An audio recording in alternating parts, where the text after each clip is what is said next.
Xenoverse 2, a Dragon Ball game beloved by many a Dragon Ball fan. However, Xenoverse 2 is notorious for introducing a new concept and then completely dropping it halfway through the game's life cycle. And one of those unfortunate things they introduced but dropped are expert missions. Expert missions are a very difficult type of mission introduced for endgame content in Xenoverse 2. You know, those are meant to be very hard parallel quests. However, the problem with expert missions doesn't lie in the fact that they're not super challenging, but there's not enough of them, and the ones that are challenging for the wrong reasons. However, on the contrary of that point, most of the expert missions themselves are a complete joke. Expert missions are meant to be super challenging content, but they're all extremely easy, and the ones that aren't are difficult because of the timer and not the mission itself, maybe barring the last two. So what I am introducing to you all today is a new update to my gameplay enhancer, the 3.0 update. The 3.0 update, I go in and remaster all 20 expert missions to make them all a very fun, but I would argue fair challenge that I feel like a lot of you guys would like. Though I don't just completely introduce all these new difficult missions without actually giving you guys something to attempt these missions with. As with the 3.0 update, I actually introduce a new type of character to the end of the roster over this Masked Saiyan character you see on screen. Over this Masked Saiyan character are a bunch of variations, and hovering over all the variations you'll notice there's a bunch of different cast characters. All these cast characters have villainous themed movesets, and you will notice in their awakening skill slot they have a very strange skill. This skill to the average eye looks like a broken skill. However, Xenoverse modder veterans or just people who are very familiar with Xenoverse 2 will realize that this is the actual awakening skill used in parallel quests to turn enemies into time breakers. This skill is very good as it gives you a bit of invincibility when it's used. However, to offset how broken this skill is, I make it so all these characters do not have a charge up, though some of them have other ways of getting ki. These characters are best used in attempting the very new difficult expert missions, though these expert missions aren't the only thing that are introduced in this update. I introduced a bunch of other things as well that I'm going to go over before we talk a bit more about the expert missions and what was changed about them. So introduced in the 3.0 update, barring, the new characters and the expert missions, we also now have second variations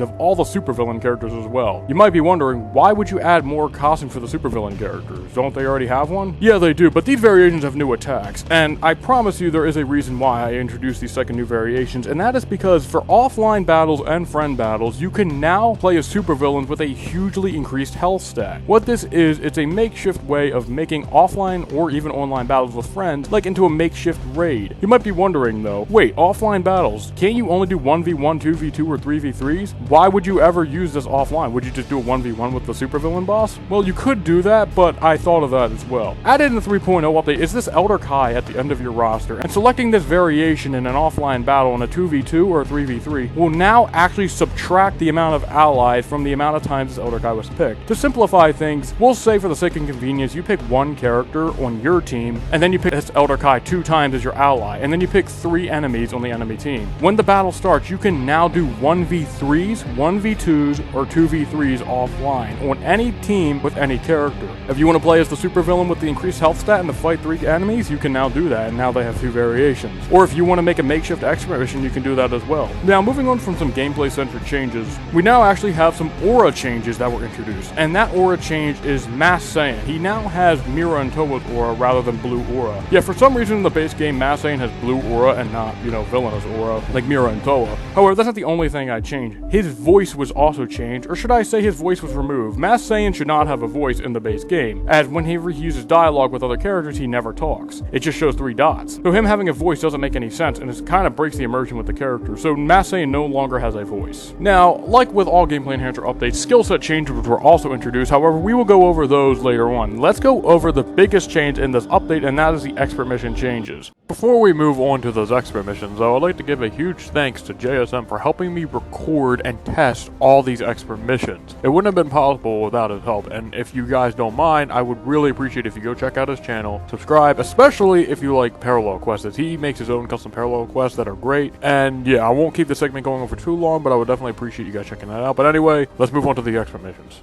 So, as a bit of a rule standard for all the expert mission remasters, the timer was removed from every single expert mission barring 4 of them, those being the Big Eddie Star Strikes Back, Ominous Androids, and the In the Realm of the God missions, as those missions are based around their timer and have gimmicks associated with them. However, the timer has been removed from all other expert missions to give them a very fair challenge and not to pressure you with the timer. Along with that, your AI on the player team, which was originally the slowest level that an AI could possibly be in a quest, has been increased to the maximum level an AI can be in a quest. So now they won't be interrupting your combos as much, and they're a lot more competent in combat. Your allies at the beginning of every single expert mission too are now programmed to use their charge up skill if they're a cast character, which will allow them to start the battle with a bit more ki as well. This works best with characters with burst charge. All expert missions have also had the reward greatly multiplied from the crappy rewards they originally gave. The rewards are now a crap ton better. You get a lump sum of XP and money for completing these missions. And you also get more TP medals as well. All the quest cards were of course updated as well to, have new conditions and everything. And also some missions now have the battle skill mechanic, which make a return from my Ultimate Missions Xenoverse trilogy series. More information on a battle skill can be found elsewhere. And of course, the expert missions themselves, the combat was changed as well. All the bosses and all the expert missions were changed to be a lot stronger and smarter, with better AI level, always level 99, etc. I have a full documentation of all the patches I made to every single expert mission down in the description or on the add-on page. The link to download is of course in the description as well. Taking a look at the list of the patches, also found on screen, you guys can see what was changed and from how weak the original expert missions actually were. Some new gimmicks were actually added to these missions as well, so that is definitely something to keep in mind too. For example, the Majin Buu expert mission, now Buu will heal through the entire mission, and other gimmicks like that are introduced as well. Some other fun gimmicks I would like to talk about are when a character transforms into a supervillain, what will now happen is they'll heal by 25%, and when they do the scatter attack, they will now heal as well. You might be wondering though, wait a second, the scatter attack, don't they spam that fucking shit in the original missions? Yes, they do. However, in this new update to the gameplay enhancer and all these expert missions, the boss will now only ever do the scatter attack a single time. Though, to offset him doing it a single time, the boss will now heal by 25% whenever they do the attack, though that number could possibly change and lower depending on the quest you're playing. Though it should be mentioned that all the dimensional allies these bosses have were greatly buffed and are a huge challenge now. This makes the scatter attack actually threatening rather than just some obnoxious thing to drag out the quest. That's pretty much it for the expert mission changes. Not a ton was changed, the missions were just of course made harder and a bit more fun in my opinion. These missions were tested extensively to make sure they are very fun but fair. They're challenging, but fair. So, if you guys have any problems with any of these expert missions, or like there's a bug you guys find, feel free to leave them in the comments. Though, these expert missions will likely not be changed after release, though nothing is impossible. So feel free to leave any feedback you have in the comments. Now, to finish up today's video, we will actually talk about the skill set changes that were introduced in the 3.0 update. I'm going to go over the highlights, not every single one, but we will go over every single suggested change that was made. So for Gamma 2, we actually have him having Force Shield instead of Instant Rise to more mimic what the beam he deflected from Piccolo. Zamasu now has Elegant Blaster instead of Full Power Energy Wave. Future Gohan now has Special Beam Cannon instead of Super Explosive Wave. God of Destruction Beerus and Choppa now have each other's ultimates instead of Full Power Energy Wave, along with their original ultimates. Cell Perfect Form's second variation now has Super Electric Strike and Deadly Dance instead of Death Ball and Death Slicer. Don't make a mistake, this Cell is also a Frieza variant as well, but he also has some Android moves thrown in to shake things up a bit. Frost's second variation now has Death Ball instead of Full Power Energy Blast Volley. Kaba now has Freedom Kick instead of Ki Explosion. Great Saiyan Man now has Ki Blast Cannon again instead of Kamehameha. It was pointed out to me by a viewer that Ki Blast Cannon is better for combo potential than Kamehameha, so I made a change, putting Ki Blast Cannon back on him instead of Kamehameha. And non-villainous Broly now has Powered Shell instead of Blaster Shell. That was pretty much it for the suggested changes. If you have any changes you would possibly like to see to a cast character, feel free to leave a comment. But let's go over the highlights of my changes as well. Goku's 8th variation now has Evil Eyes instead of Super God Fist to mimic that eye beam he did on Frieza. Super Saiyan 4 Goku now has Spirit Explosion instead of Explosive Wave, a 2-bar evasive. All cells, for the most part, now have green Ki Blast, then the rest of the skill changes can be found in the description below.